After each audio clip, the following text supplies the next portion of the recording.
exercices, nous sommes juste en train de dire, parce que dans Hébreu, nous voyons le cas, n'est-ce pas, de Paul et Silas en prison.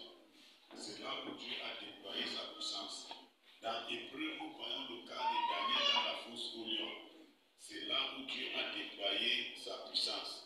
Maintenant, dans exercer, parce que quand Daniel expérimente Dieu dans la fosse au lion, ça veut dire que tu ne peux rien faire pour lui faire douter de la qualité de Dieu qu'il sait. Ça veut dire que quand on parle de Dieu, Daniel va te dire que le Dieu que je sais n'est pas un Dieu seulement que j'ai entendu parler, mais j'ai expérimenté la présence ou la puissance de ces dieux dans ma vie. Est-ce que nous voyons là où vient le mot épreuve dans expérimenter Dieu? Maintenant, quand nous parlons aussi que expérimenter, c'est exercer, vient au travers des exercices. Dieu a dit, vous imposerez les mains sur les malades et les malades seront guéris. Maintenant, nous voyons aussi quelqu'un comme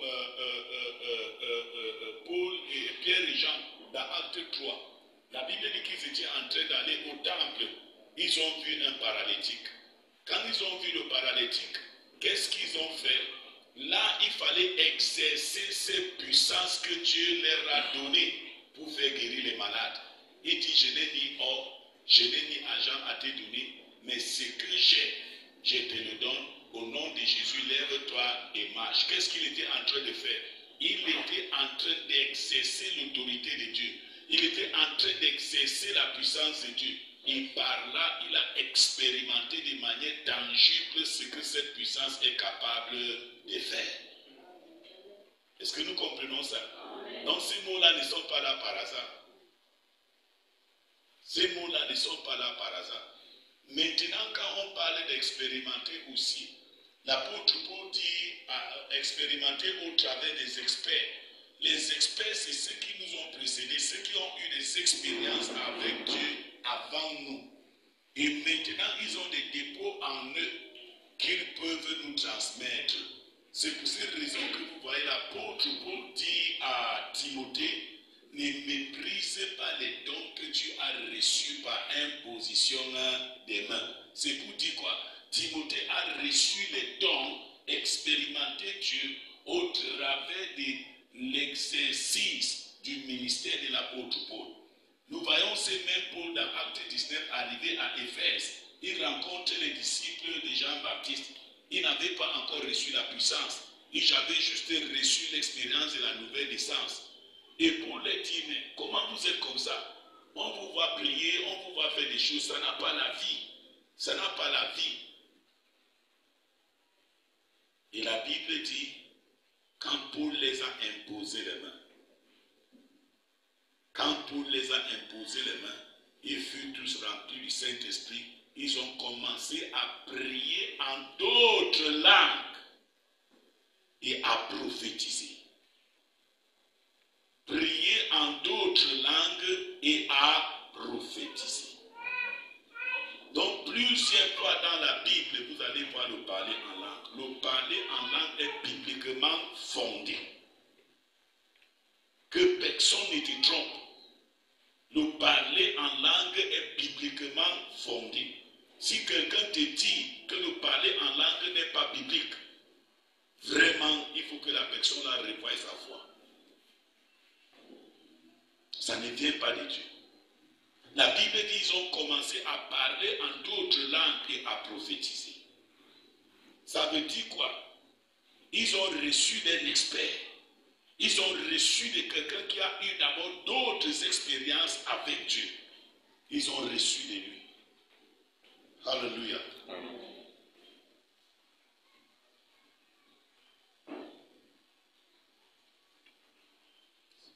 C'est ça, expérimenter. Maintenant, on avait introduit la définition du mot puissance. Nous avons dit que la puissance, c'est l'autorité de Dieu. Et nous avons dit que l'autorité, nous voyons d'abord à partir de la pensée grecque qui vient du mot exousia, qui veut parler ou qui signifie avoir le pouvoir légitime, réel et libre d'agir. Parce que nous avons compris aussi que même le diable, il a aussi le pouvoir. Nous sommes d'accord? Les sorciers ont le pouvoir. Ils ont aussi la puissance. N'est-ce pas? Mais qu'est-ce qui fait la différence entre le pouvoir de Dieu et la puissance des sorciers? C'est que pour les sorciers n'est pas légitime. Alléluia. Amen. Pour les sorciers n'est pas légitime. Nous avons vu comment est-ce que dans Actes chapitre 9, la Bible dit beaucoup de miracles, des signes et des prodiges se faisaient entre les mains de Paul, au point où on prenait les linges qui avaient touché le corps de Paul, on partait poser sur les malades, ils étaient guéris, on posait sur les personnes possédées et ils étaient délivrés. Il y a eu les fils de Séba, un prêtre, qui sont sortis aussi, commençaient à voir les personnes posséder les mauvais esprits. Il dit au nom de Jésus, ils disent au nom de Jésus que Paul prêche, sort de ce corps. Et les esprits les ont dit quoi? Jésus nous connaissons. Et Paul que Jésus prêche même nous connaissons. Paul qui prêche Jésus même nous connaissons. Mais qui êtes-vous?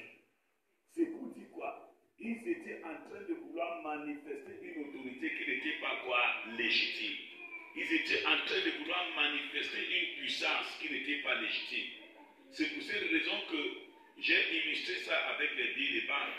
On peut te montrer deux billets de banque qui ont la même apparence, mais quand il s'agit de la qualité, les qualités ne sont pas les mêmes. Quelqu'un qui a le faux billet ne se sent pas libre d'employer ça ou d'utiliser ça n'importe où, parce que son billet ne jouit pas de la légitimité. Or, quand tu as ton vrai billet, tu arrives quelque part, tu veux faire des achats, tu peux même mettre la main dans la poche.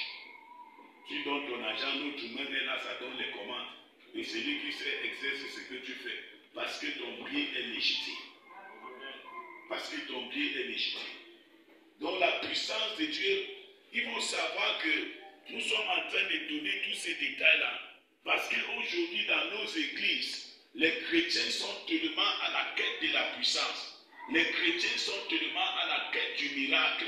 Les chrétiens sont tellement à la quête d'expérimenter les choses surnaturelles, mais non pas des connaissances fondées sur la Bible pour savoir que même le diable est capable de prophétiser, pour savoir que même le diable est capable d'opérer des miracles, pour savoir que même le diable est capable de dire des choses et ces choses-là s'accomplissent. Maintenant, ça demande ceux-là qui sont assis dans la connaissance de la parole de Dieu et avoir l'intimité avec Dieu pour être capable de discerner.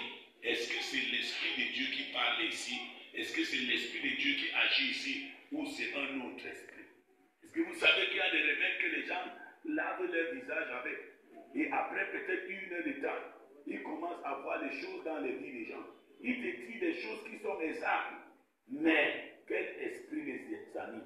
Est-ce que ces esprits sont légitimes? C'est la question.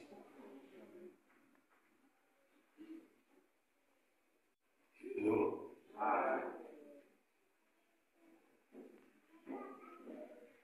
Donc nous disons que la puissance vient du mot grec exousia, qui veut parler de l'autorité de Dieu, qui est comment légitime, réelle et libre d'agir. L'autorité signifie aussi avoir le pouvoir légitime de posséder, de contrôler, d'user ou de disposer de quelqu'un ou de quelque chose. Nous avons vu ça l'autre jour, c'est juste à la révision que je suis en train de faire. Donc, au travers de l'autorité de Dieu, tu peux prendre possession de quelque chose.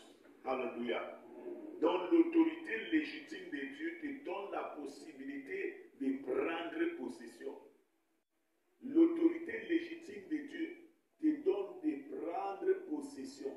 Est-ce que vous savez, il y a beaucoup de chrétiens, ou bien beaucoup de personnes disent qu'ils sont en train de servir Dieu, mais il y a plusieurs aspects de leur vie qui sont hypothéqués quelque part.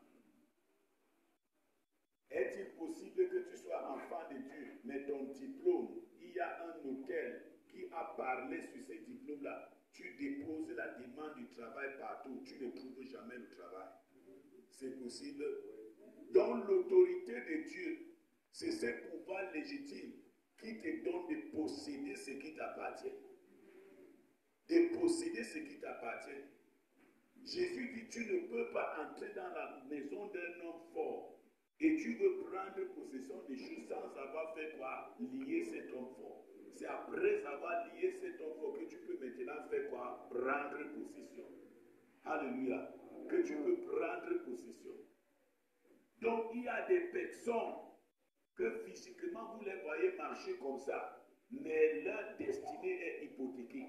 Mais quand l'autorité légitime de Dieu entre en jeu, ça prend possession de ce qui était en captivité.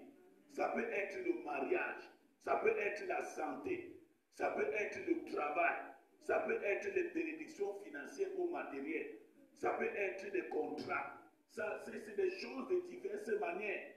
Mais il faut comprendre, sans la puissance, tu n'es pas au contrôle de ta destinée. Parce que le monde, ce n'est pas un monde neutre, c'est un monde où règnent des esprits. Soit tu es influencé par l'esprit satanique, soit tu es influencé par l'esprit de Dieu. Alléluia. Et Jésus a dit, c'est quand le Fils affranchit une personne que cette personne sera comment réellement libre. Donc il y a des libertés apparentes, alors qu'en réalité nous ne sommes pas libres. Donc l'autorité, c'est le pouvoir légitime de posséder, de contrôler. Il y a des moments où tu arrives dans une localité. La localité là a une forteresse. La localité là a une divinité qui est au contrôle des choses. Nous voyons ça dans Actes chapitre 16. Nous voyons comment Paul est arrivé en Philippie dans l'une de ses missions. Et il y avait une dame là-bas possédée de l'esprit de divination. La Bible dit que ses maîtres l'utilisaient pour faire beaucoup d'argent. Elle était au contrôle de ce territoire. Mais quand Paul est arrivé avec Silas, ils étaient en train de prêcher l'évangile. Cette dame-là passait derrière et disait que écoutez, c'est ce que ces gens-ci sont en train de dire. Ce sont des véritables serviteurs de Dieu.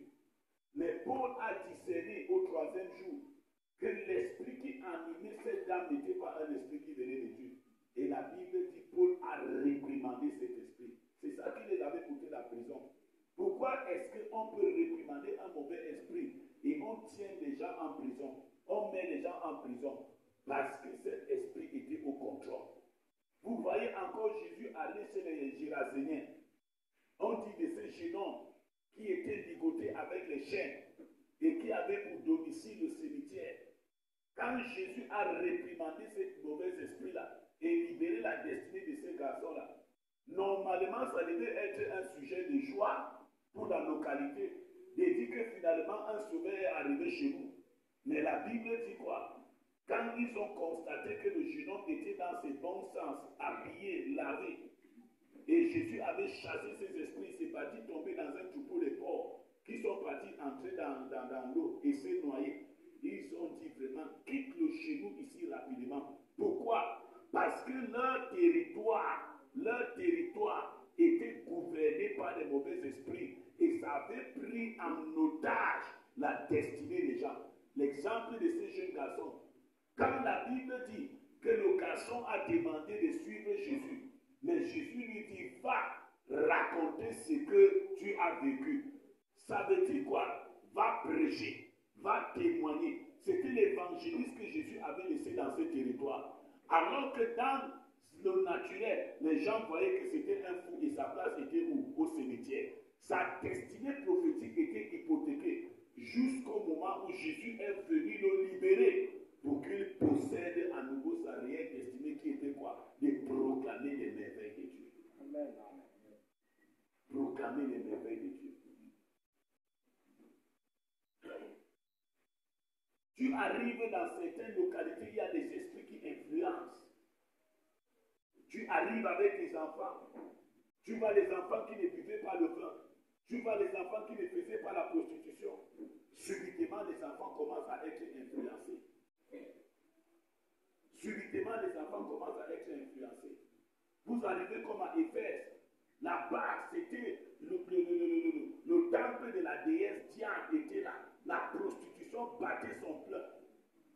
La prostitution battait son plein. Bien aimé, quand vous arrivez dans un quartier, dans une localité, dans une ville, sachez qu'il y a un homme fort qui garde la ville. Sachez qu'il y a un homme fort qui garde ce quartier. Et tant que vous ne prenez pas le contrôle de votre territoire, vous allez subir les conséquences de cet homme fort. C'est pour cette raison, je vois pourquoi Dieu pouvait dire à Josué, partout où foulera la plante de tes pieds, je te donnerai ça en possession. On ne prend pas ça en possession physiquement quand on n'a pas encore pris ça en possession spirituellement. Est-ce que quelqu'un m'écoute? Amen. On ne peut pas. On prend d'abord spirituellement en possession. Et ça se concrétise littéralement. Mais je crois qu'en cette saison, tu auras le contrôle de ta destinée. Amen. Je crois qu'en cette saison, par la puissance de Dieu qui sera déployée sur toi, tu prendras le contrôle de ce qui t'avait échappé sur ta destinée. Amen. Amen. Donc la puissance de Dieu, c'est cette autorité légitime qui te permet de prendre possession, de prendre le contrôle des choses. Alléluia. Alléluia. Nous devons comprendre, bien aimés, que Dieu décide de se déployer à la dimension de sa puissance. Parce que Dieu ne fait rien par hasard. Dieu se déploie dans sa puissance. C'est pour exprimer sa souveraineté. Pour montrer qu'il est unique et que même s'il y a d'autres dieux, il est le Dieu de tous les dieux. Pour montrer qu'il est le Seigneur de tous les seigneurs. Pour montrer qu'il est unique à son genre. Donc tout ce que Dieu fait, c'est d'abord pour sa propre gloire. C'est pour ces raisons que nous avons vu le premier verset que j'ai dit. Ce verset doit être le premier verset prophétique pour vous dans ces programmes. Qui peut me rappeler encore ces versets, ces chapitres, ces passages bibliques? Qui met ça en pratique? Toi qui ne mets pas ça en pratique, ne mets pas ça en pratique. Tu comprends? Et ça montre la légèreté avec laquelle tu considères ta destinée. Ce n'est pas parce que tu as le pain quotidien, tu penses. Et c'est ça le problème avec le christianisme aujourd'hui. Quand on a de quoi manger, où on a un travail, où on a le salaire, où on a un contrat qui nous donne à manger, on pense que la vie s'arrête à ce niveau-là. Et ça donne la légèreté dans les choses de Dieu.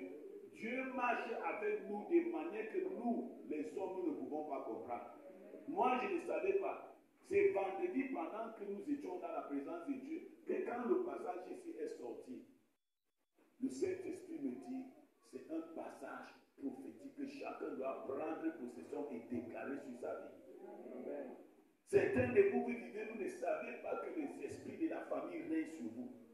Vous ne savez pas que les autres esprits règnent sur votre mariage. Vous ne savez pas que les choses règnent sur votre commerce.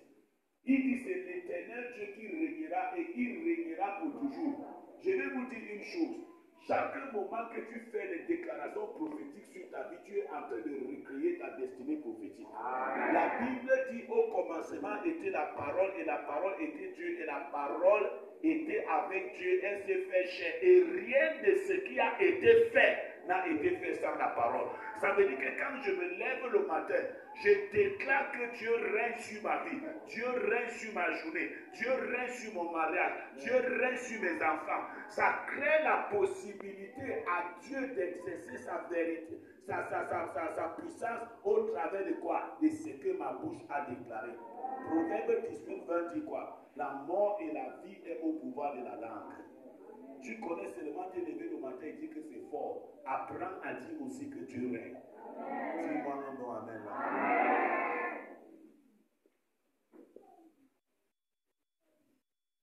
Tu demandes à un chrétien ce matin, bonjour, comment tu vas? Vraiment, je suis là, je suis là, je suis là. Alors que tu as une âme pour introduire ta journée, tu n'arrives pas à te réveiller le matin et dire que c'est Jésus qui règne dans ma vie en ces jours. Oh. Que Dieu nous aide. Amen. Que Dieu nous aide. Amen. Je te dis que ce que tu penses que tu es naturellement, tu es plus grand que ça dans le règne spirituel. Tu es plus grand que ça dans le règne spirituel. Amen. Il y a beaucoup de moyens que Dieu a disposés pour le téléchargement de ce que tu es dans le règne spirituel à se manifester naturellement. Et l'un de ces moyens-là, c'est ta langue qui prophétise ce que Dieu a dit dans sa parole à ton sujet. Amen.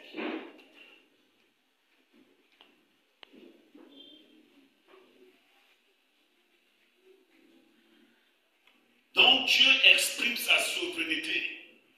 C'est pour cette raison que quand ils ont traversé la mer, Moïse pouvait dire au peuple que comme nous sommes sortis de l'Égypte là, désormais ce n'est plus Pharaon qui règne, c'est l'Éternel. C'est l'Éternel qui règne. C'est l'Éternel qui règne. Bien-aimé, fais cette déclaration sur ta vie pendant 2 semaines, 3 semaines. Tu vas voir, ton esprit va commencer à développer un état d'esprit d'assurance et de foi et la conviction d'un lendemain meilleur. Amen. Oh, les chrétiens, c'est difficile. Hein? Tu es là, tu es dans la souffrance. Tu es là, ta vie ne marche pas. Dieu te dit que ton devoir, c'est de déclarer seulement, tu n'arrives pas à le faire. Et je voudrais nous dire une chose. Ne pensez pas que vous traitez tellement avec Dieu où vous ne pouvez pas écouter ce que l'autre peut vous dire. Il y a des moments que Dieu utilise même langue pour parler. Le fait de croire que ce n'est que toi qui as la capacité d'écouter Dieu, ça montre à quel niveau tu es immature dans les choses de Dieu. Lisons encore Psaume 33, verset 9.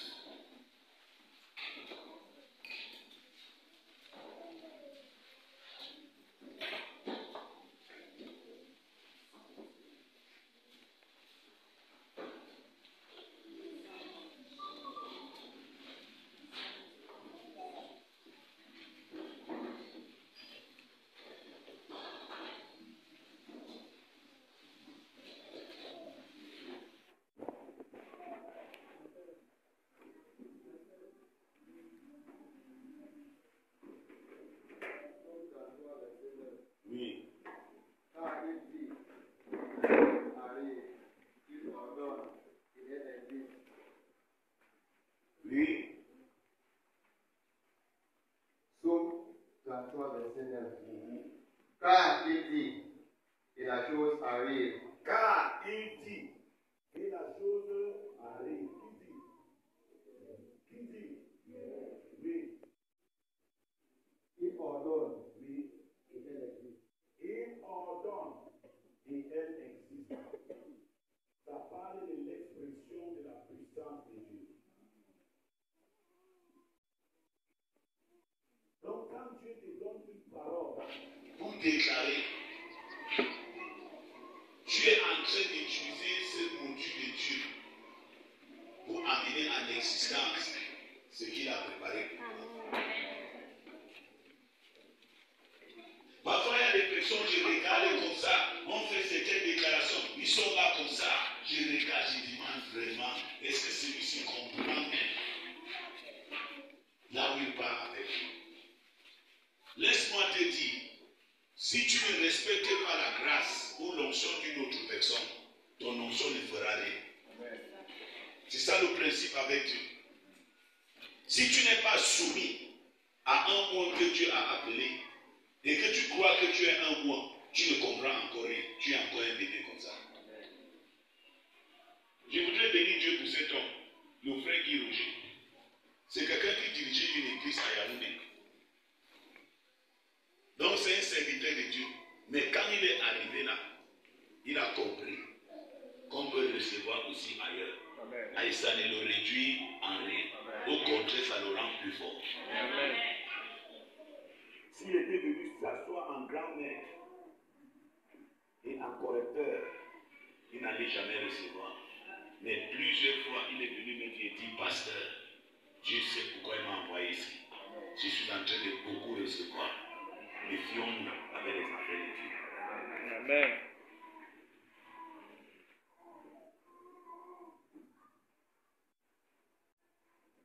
Nous devons comprendre que la puissance de Dieu, c'est ce que Dieu, depuis qu'il avait créé l'homme, recherche en ce que l'homme manifeste ça sur la terre. Dieu désire que tout le monde qui porte sa marque manifeste sa puissance. C'est pour cette raison que quand il créa l'homme dans le jardin d'Éden, qu'est-ce qu'il a fait? Il a donné son autorité à l'homme. Il a donné sa puissance à l'homme. Il dit tous ces animaux-là, toi, me donne-les le nom. Commande sur eux. Domine sur tout. C'était transfert de quoi? De la puissance ou de l'autorité de Dieu. Maintenant, quand l'homme perd cette place, Dieu continue à cheminer avec l'homme. Il prend d'abord une personne. Il prend d'abord une personne pour commencer à fonder d'abord la nation qu'il avait créée depuis le jardin d'Éden. Abraham. Et ça a arrivé une saison où il a commencé à travailler avec les sacrificateurs, les prophètes et les rois. C'est sur eux que l'onction de Dieu descendait pour manifester l'autorité de la puissance de Dieu. Après eux maintenant, Dieu lui-même a décidé de manifester sa puissance au travers d'un homme appelé Jésus. Alléluia. Amen. Matthieu 1, 23.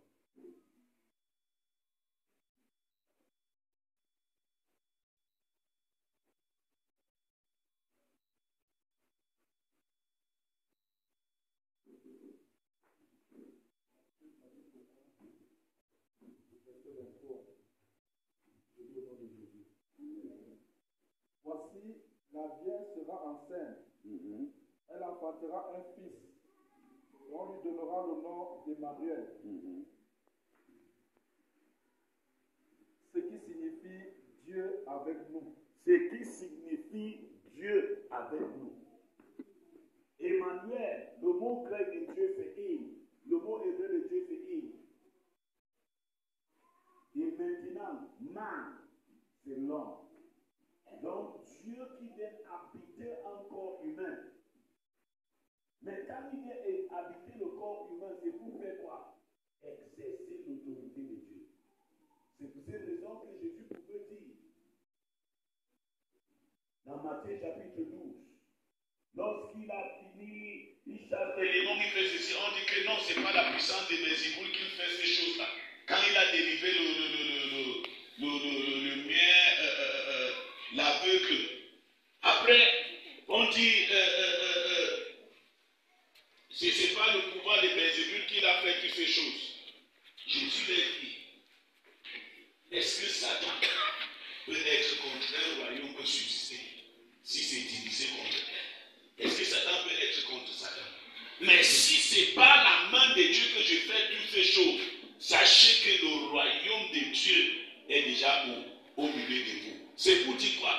Quand on parle du royaume de Dieu, Jésus était en train de dévoiler que le roi de ce royaume est déjà là. Il commande les choses. Il exerce l'autorité des choses. On ne peut jamais parler d'un royaume sans se souvenir du roi. Jamais. Et un roi est là pour faire quoi? Commander les sujets. Dominer sur les sujets.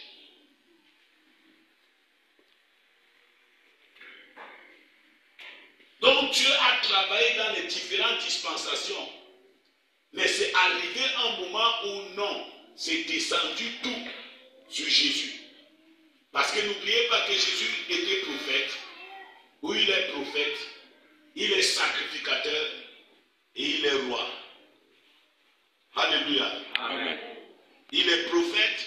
Il est sacrificateur. Et il est roi.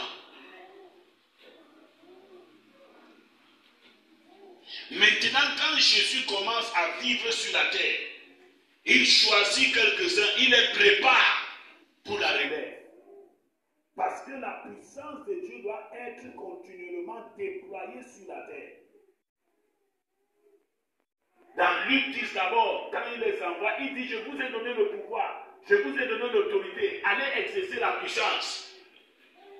Quand il revient, il dit, waouh, nous avons chassé les démons à ton nom, nous avons fait les miracles à ton nom. Jésus dit, je voyais Satan tomber comme un éclair. Voici, je vous ai donné l'autorité. Vous allez marcher sur les serpents et les scorpions et sur toute la puissance de l'ennemi. Et ils ne vous feront aucun mal. En ce temps-là, ils étaient sur la couverture de la puissance de Jésus. C'était la saison de la manifestation de Dieu au travers de Jésus et Jésus seul. Quand Jésus arrive au terme de sa mission, Monica, don't like that. Quand Jésus arrive au terme de sa mission,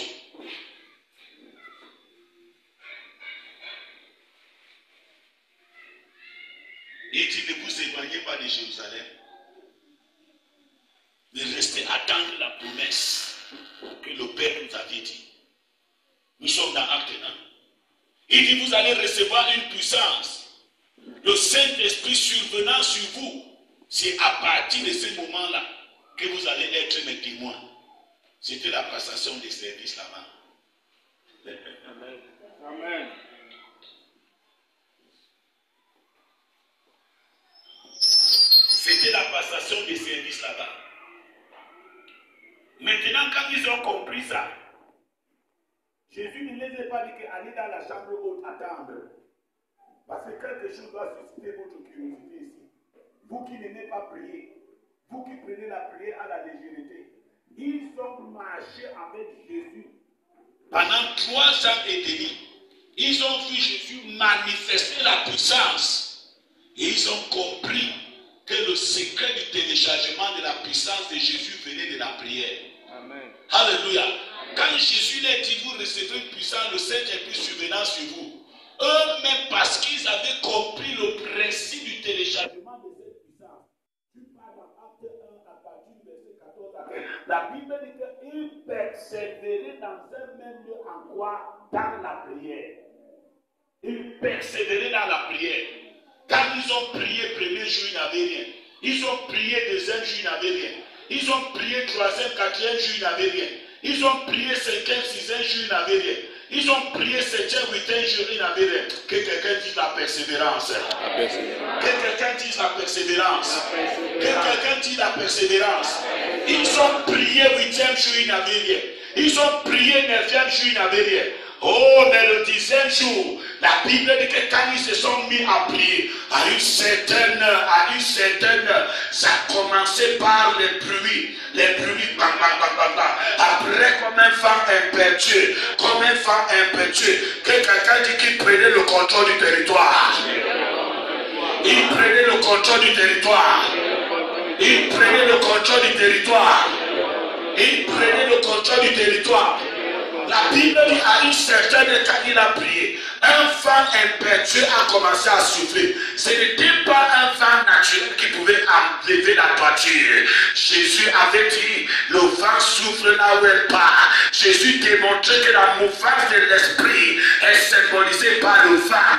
Quand ça souffle, de la même manière que le vent peut souffler et arracher une toiture, quand le Saint-Esprit te donne sa puissance, tu deviens ce vent-là, capable d'enlever les obstacles qui couvrent les destinées. Tu deviens ces femmes-là, capables de soulever les choses qui couvrent les destinées. Et je sens que dans cette saison, quelqu'un va souffler cette femme impétueux. Quelqu'un va souffler cette femme impétueux. Quelqu'un va souffler cette femme impétueux. La Bible dit à la 9e heure, quand cette femme commence à souffler, après quelque temps, l'autorité de Dieu se symbolise par le feu. Souviens-toi que quand Moïse était chez les Madianites, Dieu se révélait par un puissant ardent de feu. Ce feu-là qui ne consumait pas naturellement, c'était le symbole de l'autorité de Dieu. Ah, la Bible dit, comme au 10e jour, pendant qu'il priait, le vent a d'abord annoncé la venue de l'autorité. Et après quelque temps, la Bible dit, il y avait des langues, comme des langues de feu,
je ne veux pas sortir de ce programme, amen.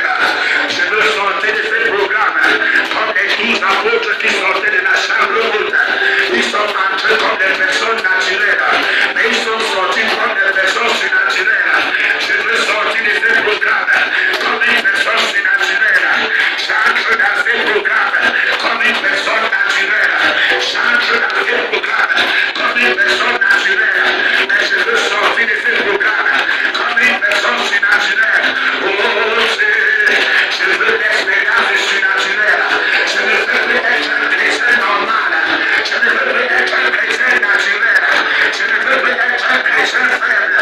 Je ne veux plus être ce chrétien qu'on balance à tout va.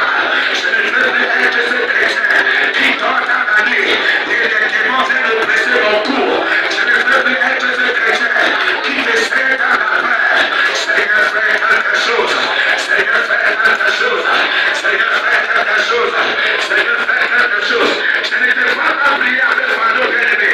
La Bible dit persévérer dans la prière. La Bible dit persévérer dans la prière. Kuramadibus. Kurababababa. Rakutubush karababa. Kurubububububububub. Ibrikatabababus. C'est la main d'une personne à côté de toi.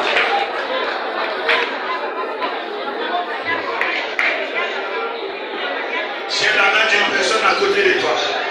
Et je prie pour cette personne-là. Prie pour cette personne-là. Que Dieu donne à cette personne l'esprit de la persévérance. C'est quand tu persévères que tu trouves le résultat. La femme ne part pas sur le lit de l'hôpital et accoucher une fois. Elle travaille. Elle travaille. Les techniciens disent que la femme est en travail. Les techniciens disent que la femme est en travail. Dis Seigneur, je veux payer le prix à cette saison. Jusqu'à j'expérimente ta puissance. Je veux payer le prix à cette saison. Jusqu'à j'expérimente ta puissance. Seigneur, active l'esprit de la persévérance dans mon frère. Active l'esprit de la persévérance dans ma soeur.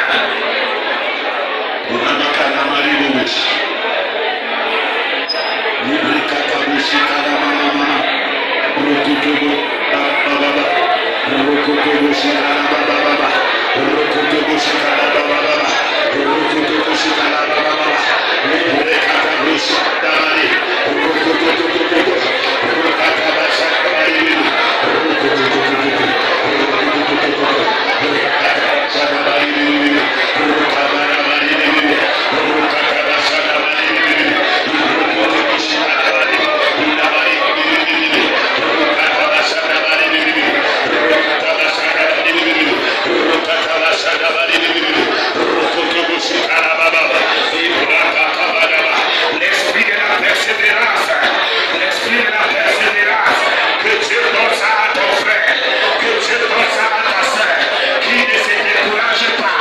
Ça peut dire que le Saint-Esprit est descendu.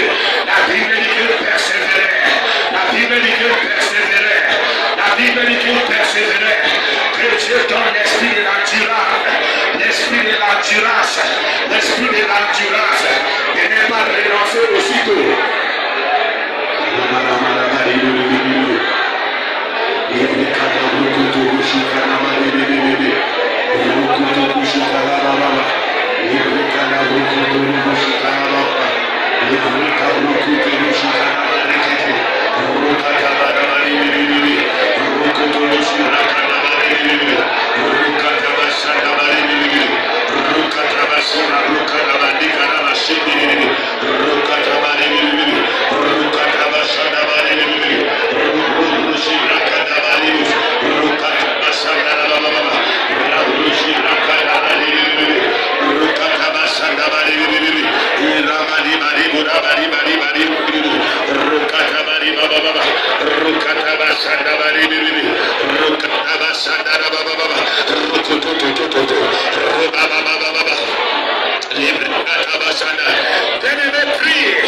Que Dieu ouvre le ciel sur ton frère à cette saison.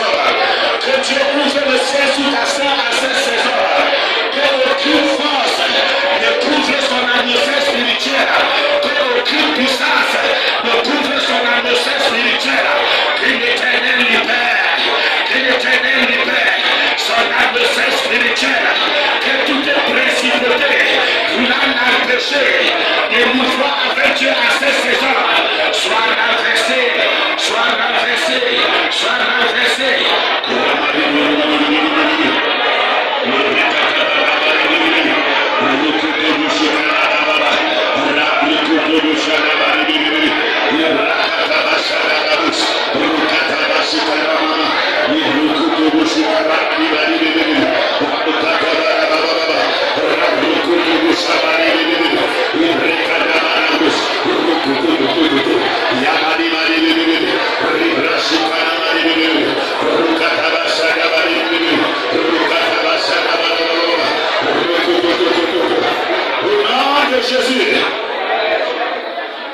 Amen.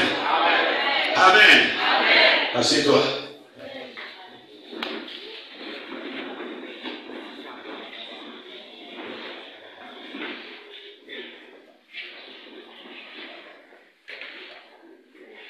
L'esprit de la persévérance. Quand tu vois une femme qui veut accoucher, elle passe d'abord par le travail. Les infirmiers appellent ça le travail. Tu vois, elle se tord. Tu vois, elle se tord. Tu vois comment elle gémit. Tu vois comment elle pleure.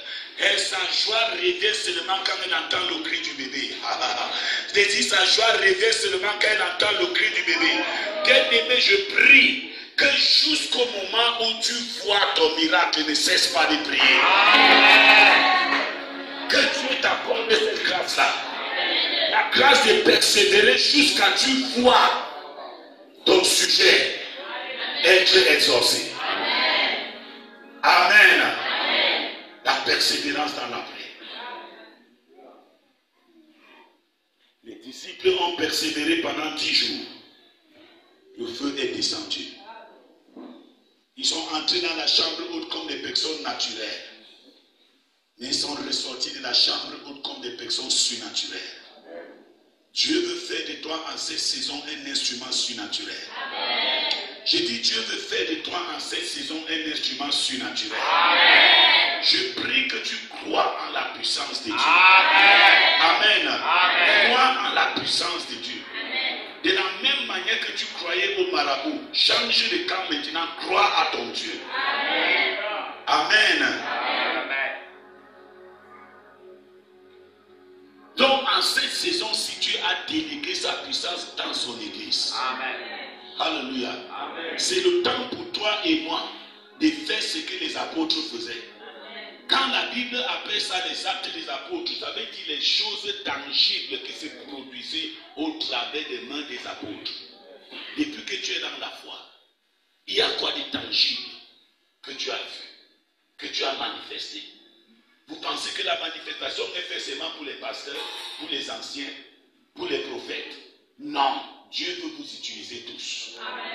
J'ai dit Dieu veut vous utiliser tous. Jésus dit dans Matthieu 28, à partir du 18 à 20, il dit tout pouvoir m'a été donné dans le ciel et sur la terre. Allez, faites de toutes les nations mes disciples. Baptisez-les au nom du Père, du Fils et du Saint-Esprit et enseignez-les à observer tout ce que je vous ai prescrit. Ça m'intéresse la conclusion. Il dit et je serai avec vous. Et je serai avec vous. Donc le surnaturel, il ne s'agit pas de toi. Il ne s'agit pas de calcul philosophique. C'est une expérience spirituelle. Tant que tu le fais avec les calculs humains, ça te passera autre. C'est pour cette raison qu'il est possible que tu conduis quelqu'un dans la foi. Dieu commence à utiliser cette personne-là devant toi. Et Dieu reste là comme un pharisien. C'est possible. Mais Dieu utilisera certains d'entre vous en cette saison.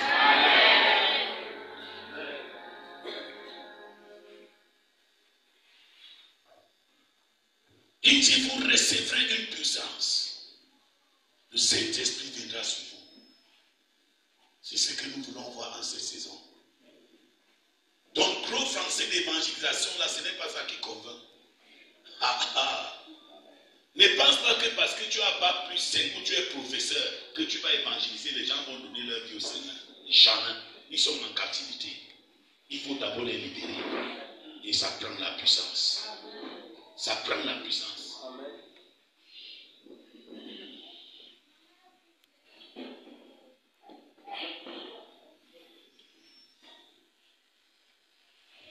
L'autre mot que nous voulons voir,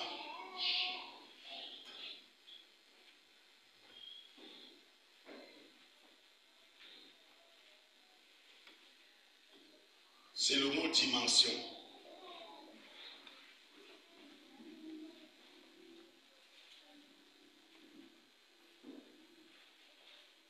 Le mot dimension veut parler de l'ampleur.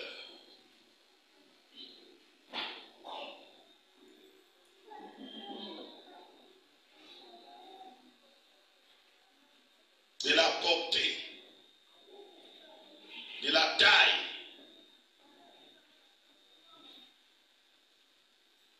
ou de la proportion occupée par un corps.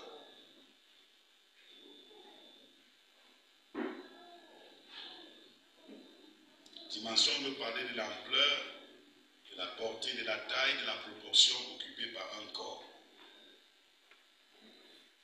Mais lorsque nous regardons ça à partir d'une perspective spirituelle, la dimension spirituelle veut parler de l'ampleur, de la portée, de la taille, de la proportion que occupe la puissance de Dieu dans la vie d'un chrétien pour accomplir sa volonté sur la terre. La dimension spirituelle veut parler de l'ampleur, de la portée, de la taille, de la proportion qu'occupe l'autorité ou la puissance de Dieu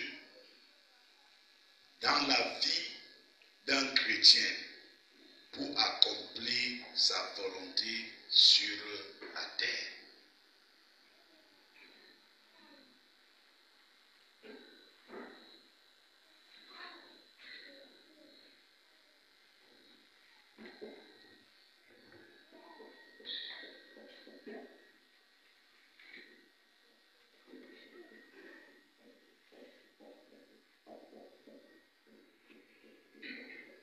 Lisons Ézéchiel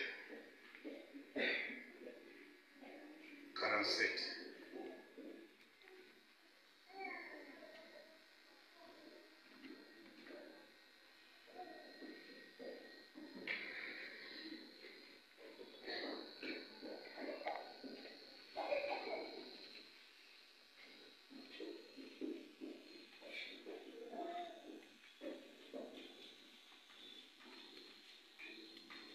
Ézéchiel 47, versets 1 à 9.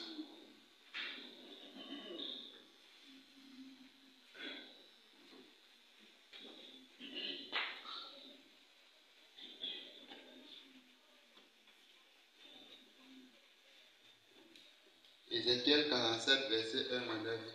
Je lis au nom de Jésus. Il me ramena vers la porte de la maison, et voici, de l'eau sortait sur le seuil de la maison, à l'orient, car la face de la maison était à l'orient. L'eau descendait sur le côté droit de la maison, au midi de l'autel.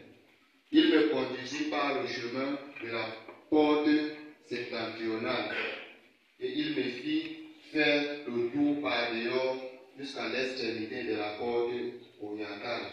Et voici, l'eau coulait du côté droit. Lorsque l'homme s'avança vers l'orient, il avait dans la main un cordon, et il mesura 1000 coudées, et il me fit traverser l'eau. Et j'avais de l'eau jusqu'aux chevilles. Il mesura encore 1000 coudées, et me fit traverser l'eau. Et j'avais l'eau jusqu'aux genoux. Il mesura encore 1000 coudées, et me fit traverser. Et j'avais de l'eau jusqu'aux reins. Il mesura encore 1000 coudées. C'est un torrent que je pouvais traverser, car l'eau était ni profonde, car l'eau était si profonde qu'il fallait y nager. C'est un torrent qu'on ne pouvait traverser. Verset 6. Il me dit, as-tu vu le Fils de l'homme?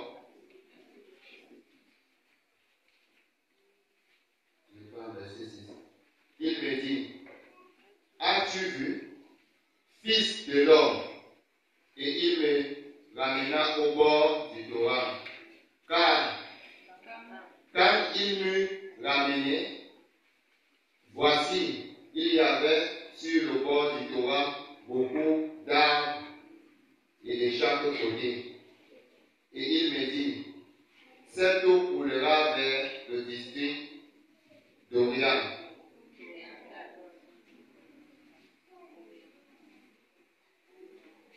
Quelqu'un des grosses caractères qui continue à partir de là. Merci.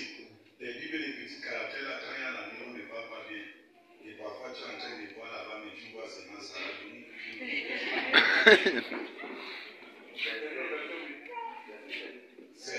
Continue d'abord au verset 6. Il me dit, as-tu vu, fils de l'homme? Et il me ramena au bord du torrent. Quand il m'eut ramené, voici, il y avait sur le bord du torrent beaucoup d'arbres de chaque côté. Il me dit, cette eau coulera vers le district oriental, descendra dans la plaine et entrera dans la mer. Lorsqu'elle se sera jetée dans la mer, les eaux de la mer deviendront saines. Verset 9. Tout être vivant qui se meut vivra partout où le torrent coulera, et il y aura une grande quantité de poissons, car là où cette eau arrivera, les eaux deviendront saines, et tout vivra partout où parviendra le torrent. Amen. Amen. Amen. Amen. La Bible parle d'un voyage surnaturel que le prophète Ézéchiel a eu avec Dieu. Dieu transporta Ézéchiel en esprit et lui amenait dans le temple. Non seulement il lui amène au temple, mais le mystère commence à partir de l'autel. C'est là où l'eau a commencé à jaillir. Et quand l'eau commence à jaillir, Ézéchiel se rend compte que l'eau était à un niveau. Quand l'eau était à ce niveau-là, Dieu lui dit, l'eau là coulera, ça va aller vers telle direction. À un certain temps, il dit, l'eau s'augmenta à 1000 coudées. À un certain temps, ça arrive jusqu'en haut. Et à un certain temps, l'eau était le genre qui ne pouvait pas traverser. N'oubliez jamais, l'eau, c'est le symbole du Saint-Esprit. L'eau, c'est le symbole du Saint-Esprit. Maintenant, qu'est-ce que Dieu était en train de montrer à Ézéchiel? Il était en train de montrer à Ézéchiel l'impact qu'il doit créer selon les mesures de puissance qu'il va être revêtu. Bien-aimé, il y a une qualité ou une quantité de puissance qui te donne d'influencer seulement ta maison.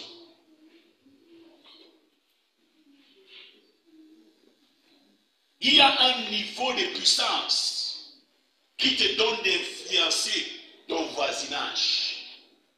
C'est pour cette raison que certains d'entre vous, vous habitez un quartier, vous priez, vous ne faites pas de bruit. Mais tu comprends peut-être, une femme te dit le matin, pourquoi est-ce que tu nous déranges? C'est parce que ta présence, oh my God, ta présence est en train de les influencer dans le règne spirituel. Mais ça reste seulement dans cet environnement-là. Il y a une dimension de puissance que tu commences à influencer tout un quartier.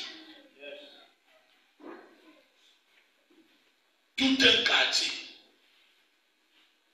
Il y a une dimension de puissance que tu commences à influencer une ville. Il y a une dimension de puissance que tu commences à influencer un département. Il y a une dimension de puissance que tu commences à influencer une région. Il y a une dimension de puissance que tu commences à influencer des régions. Il y a une dimension de puissance que tu commences à influencer une nation.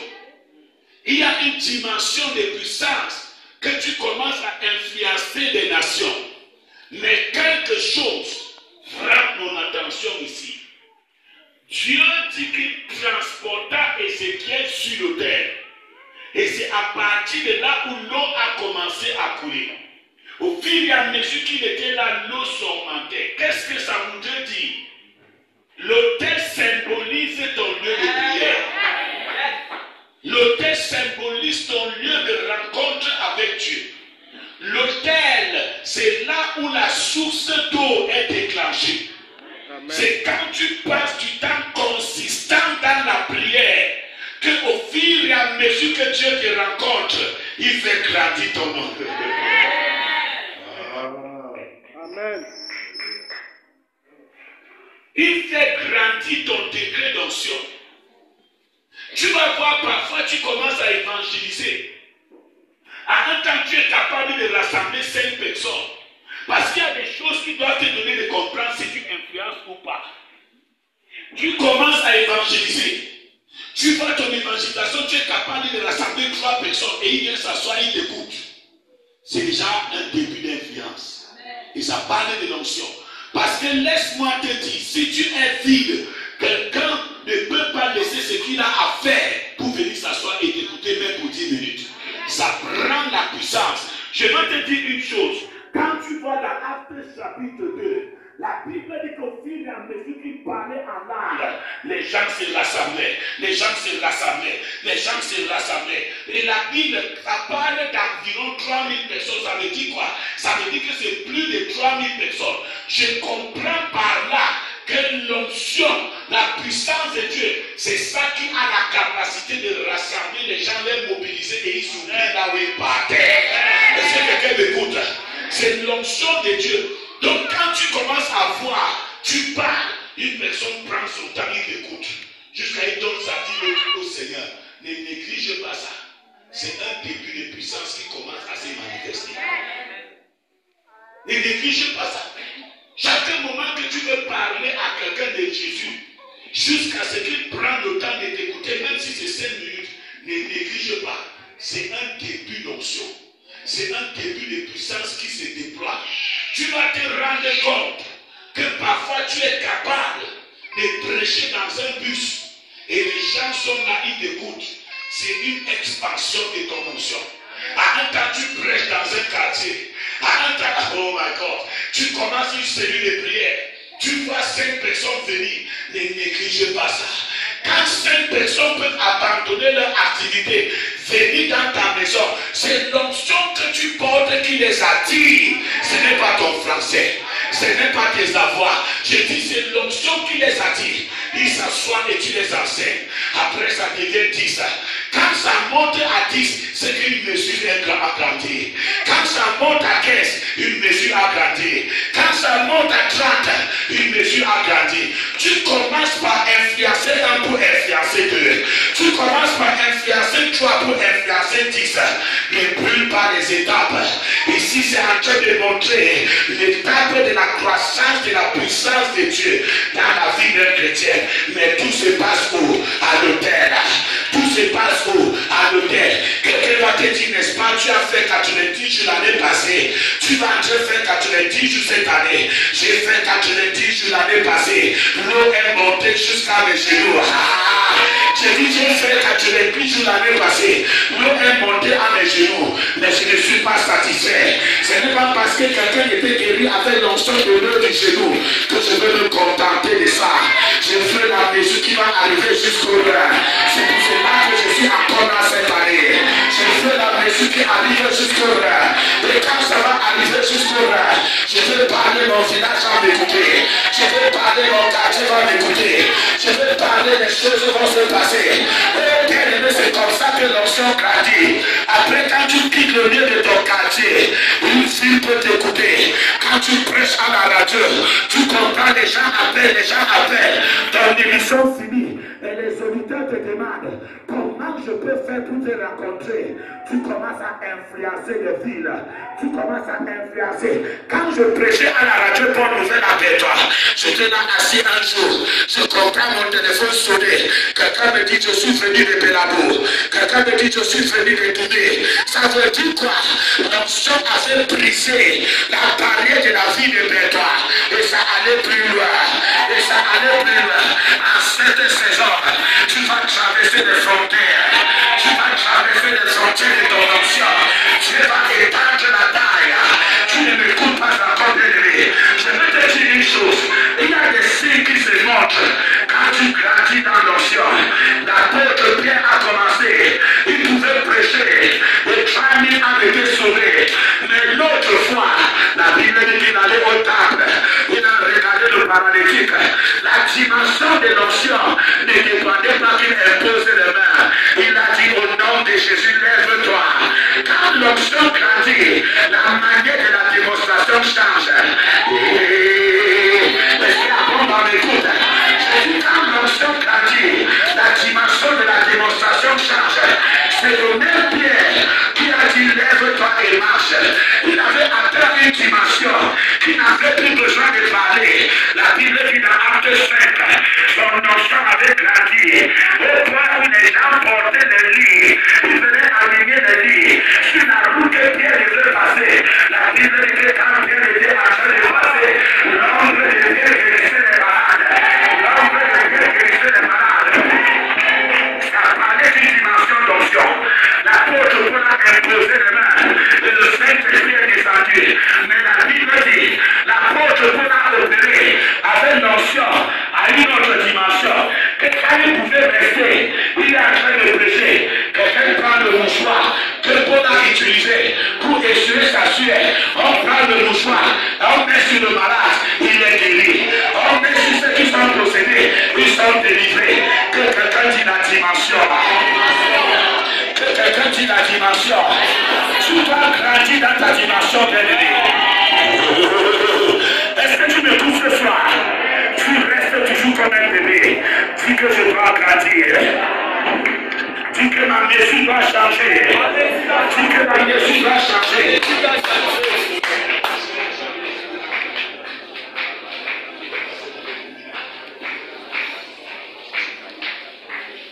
Père, messieurs, quelqu'un va te dire depuis 10 ans que tu vas à l'église là. Tu es seulement comme ça. Mais il ne sait pas que tu es en train de grandir à l'intérieur. Tu es en train de grandir à l'intérieur.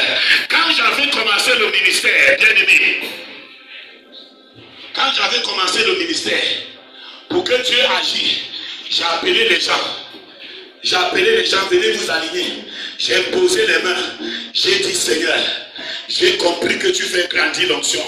Je vais t'écouter à une autre dimension. C'est comme ça qu'à un certain temps, j'ai dit, Seigneur, je veux prêcher à la radio, même quelqu'un qui ne me voit pas quand je prêche que l'onction le touche.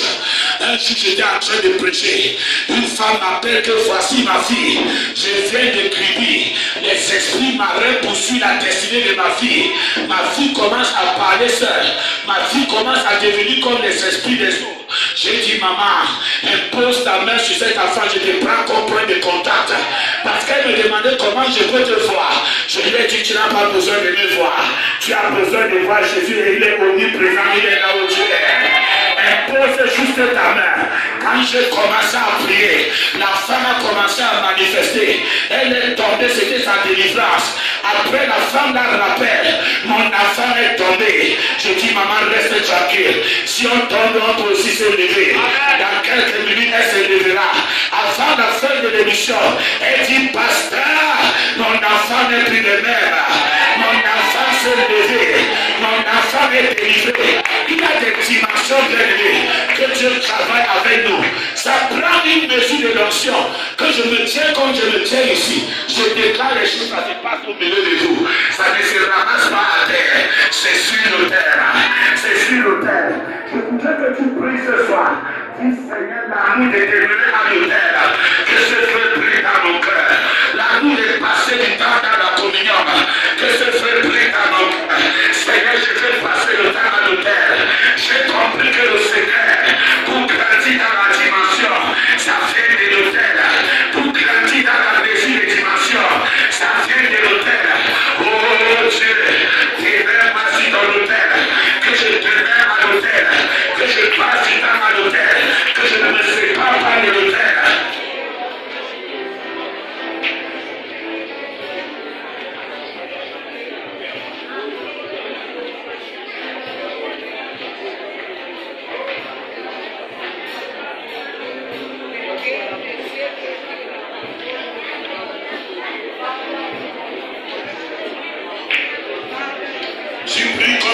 m'amusait.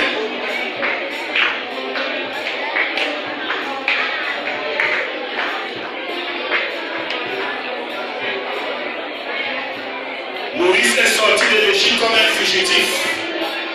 Quand il est rentré avec la dimension, les magiciens de Pharaon disent que nous pouvons faire aussi ce que Moïse fait. Il a déposé le bâton à terre. C'est devenu le serpent. Les magiciens ont déposé leur bâton.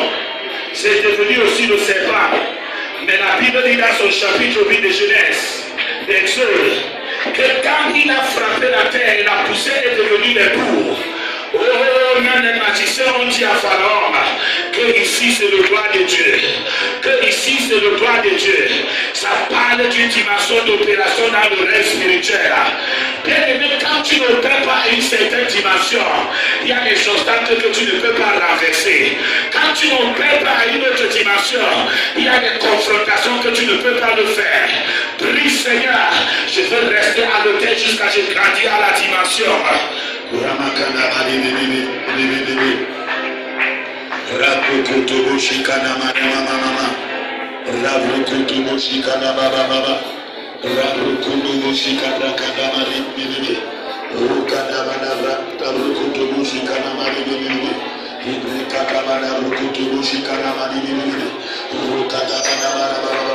Je ne te vois pas prier, bien-aimé. Dis, Seigneur, c'est pas moi. Tout esprit de paresse, c'est pas moi de tout esprit de loisiveté, c'est pas moi de tout esprit qui est attaché aux choses inutiles. Ramène-moi sur le terre. Bien-aimé, c'est d'être sur le terre qu'on fait en contact avec Dieu. La Bible dit, quand Dieu, Jésus a dit que vous allez recevoir, ils avaient compris le secret, que c'est sur le terre. Ils sont allés dans la chambre haute. Ils sont allés dans la chambre haute pour que Daniel ne soit pas dévolé par le lion à Babylone. Daniel montait dans la chambre haute. Daniel montait dans la chambre haute.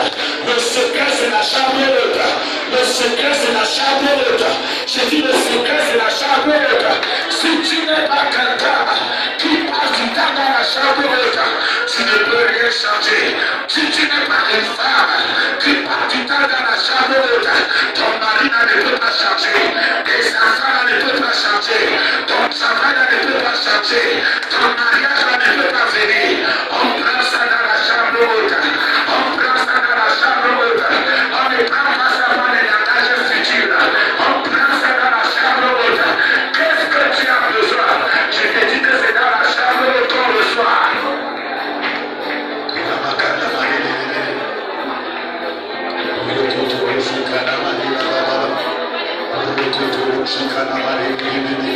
Seigneur, c'est pas moi de toute forme de basalité. Seigneur, c'est pas moi de toute forme de légèreté. Seigneur, c'est pas moi de toute forme de paresse.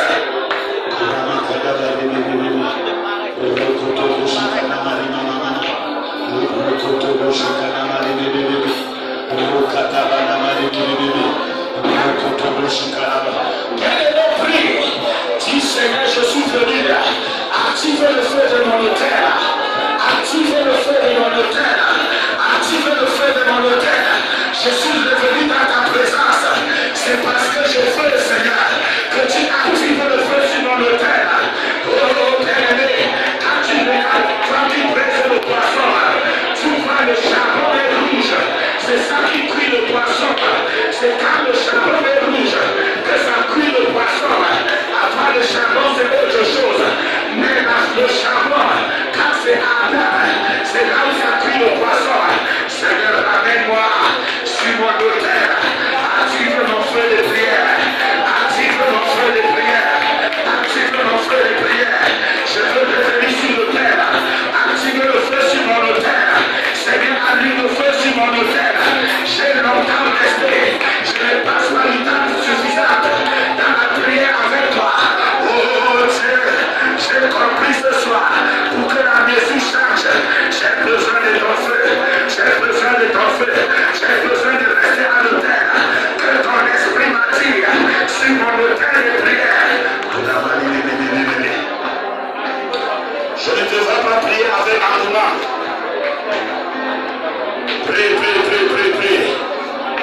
Seigneur, active mon autel. Active le feu de mon autel. Active le feu de mon autel. Active le feu de mon autel.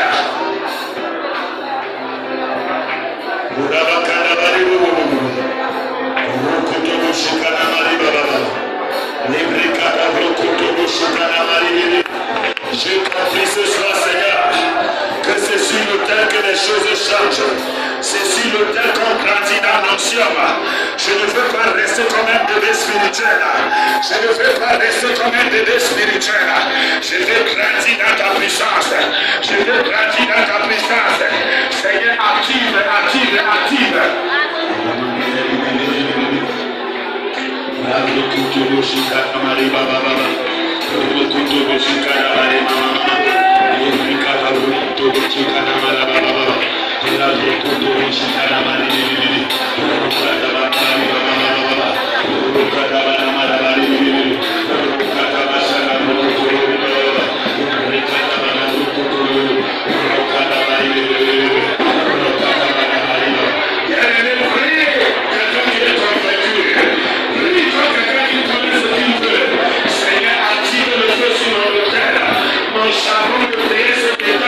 Ce soir, Seigneur, active.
Ramène-moi sur le territoire.